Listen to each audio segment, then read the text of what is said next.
Eu sou o PH Pereira e este é o canal Mergulhando nas Escrituras. Antes de tentar elucidar para os senhores a questão em apreço, deixai-me apresentar-lhes o conceito da palavra fé nas Escrituras.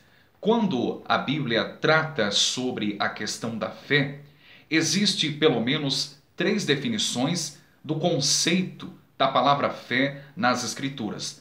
A primeira definição para a palavra fé nas Escrituras é tida como a fé comum.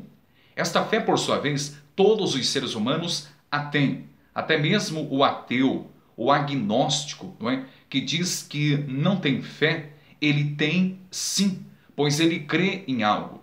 Qualquer ser humano tem esse tipo de fé. O apóstolo Tiago, escrevendo a sua epístola, ele vai dizer que até os demônios tremem, creem em Deus. A segunda definição para a palavra fé na palavra de Deus é tida como a fé temporal. Que fé é esta? É aquele tipo de fé baseada nas circunstâncias. Jesus disse à mulher do fluxo de sangue: vai, a tua fé te salvou. É aquele tipo de fé que alguém crê que Deus pode lhe curar de uma determinada doença. É aquele tipo de fé onde um pai de família crê que Deus pode abrir-lhe uma porta de emprego. É aquele tipo de fé também onde uma pessoa fica um ano na igreja e depois, no outro ano, sai fora da igreja. Jesus é claro no Evangelho segundo Mateus, capítulo 13, versos de números 20 e 21.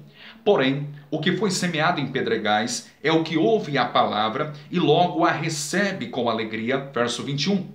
Mas não tem raiz em si mesmo. Antes é de pouca duração e chegada a angústia e a perseguição por causa da palavra, logo se ofende. Jesus está narrando aqui a parábola do semeador e dos 4 tipos de solos, não é? Distintos, onde as sementes caíram em solos distintos. E uma das sementes caíram sobre um solo pedregal, e diz o texto que estes são aquele tipo de gente que ouve a palavra, recebe com alegria, porém não tem raiz em si mesmo, antes é de pouca duração. Portanto, quando vem a perseguição, a provação, logo ele se afasta do evangelho. Por quê? Porque é um tipo de fé temporal, baseada nas circunstâncias. A vida dessa pessoa é uma vida de montanha russa, não é? Ora lá em cima, ora lá embaixo. O terceiro tipo de fé que a Bíblia ensina é tida como a fé salvífica. O apóstolo Paulo deixa claro na carta aos Efésios, capítulo 2, versos 1 e 5. Não é? Veja bem, no verso de número 8, o apóstolo Paulo diz assim: porque pela graça sois salvos por meio da fé, e isto não vem de vós, é dom de Deus. Esse tipo de fé, chamada salvífica, nenhum ser humano a tem, pois ela é produzida e gerada pelo próprio Espírito de Deus aos eleitos do Pai. Agora entendam, o que é o isto em Efésios 2 e 8, que não vem de vós e é dom de Deus? Dentro do campo teológico, há divergências entre os teólogos e eruditos. Alguns dizem que o isto não pode ser a fé, ok? O que é o isto? Do grego é o tuto. E o tuto, por sua vez, está no gênero neutro. A fé, por sua vez, é uma palavra grega pistis, e, portanto, está no substantivo feminino. E alguns objetam que o isto não pode ser a fé. Portanto, se pensarmos também que o isto que não vem de vós não é a fé, porque a fé está no substantivo feminino, o isto também não pode ser a graça, pois a palavra grega para graça é charis, que da mesma forma está também no substantivo feminino. Eu penso que, seguindo esse pensamento e para ser coerente à luz da gramática grega, o correto a se pensar do que é o isto que não vem de vós e é dom de Deus, é pensar que toda a construção da frase é o isto. Pela graça sois salvos por meio da fé. Toda essa construção é o dom de Deus que não vem de vós. Esse tipo de fé ninguém a tem. Portanto, pensando em Atos capítulo 8, na suposta conversão de Simão o mágico, eu devo afirmar com toda clareza e enfaticamente que Simão não teve um tipo de fé salvífica. para crer no sacrifício do Filho de Deus, a saber, Cristo.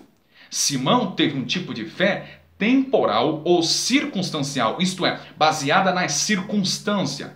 E isso é corroborado ou ratificado, não é, pela história da igreja. Quando verificamos, por exemplo, a patrística, entre eles Irineu de Lyon, que por sua vez foi aluno de Policarpo de Esmirna, que por sua vez Policarpo foi aluno do apóstolo João, não é? O que dizia Irineu de Lyon? Irineu de Lyon disse que Simão ele afundou-se ainda mais na idolatria e no paganismo e, portanto, começou a alegar ser um deus, apresentando-se aos judeus como Jeová, aos samaritanos como Jesus, o Filho, não é? E aos gentios, por sua vez, apresentou-se como sendo Espírito Santo. Irineu de Lyon também afirma que Simão o Mágico casou-se com uma prostituta de Tiro por nome de Helena e começou a alegar e a propagar que ela era mãe de todos os seres viventes, inclusive dos anjos. Eu poderia citar também Eusébio de Cesareia, historiador da igreja, que disse que as pessoas começaram a seguir Simão e sua respectiva esposa, Helena, não é? E começaram essas pessoas a ter práticas tão asquerosas e repugnantes que ao homem sério não é lícito falar. Poderia citar também um outro pai da igreja, Justino Mártir. Todos eles ratificaram que a conversão, ou a suposta, não é, conversão de Simão não foi evidência de uma fé salvífica genuína em Cristo. Então somente uma fé superficial ou circunstancial. Portanto, a evidência histórica comprova aos meus irmãos que Simão não experimentou a fé salvífica produzida nos eleitos de Deus. Ok? Abraço.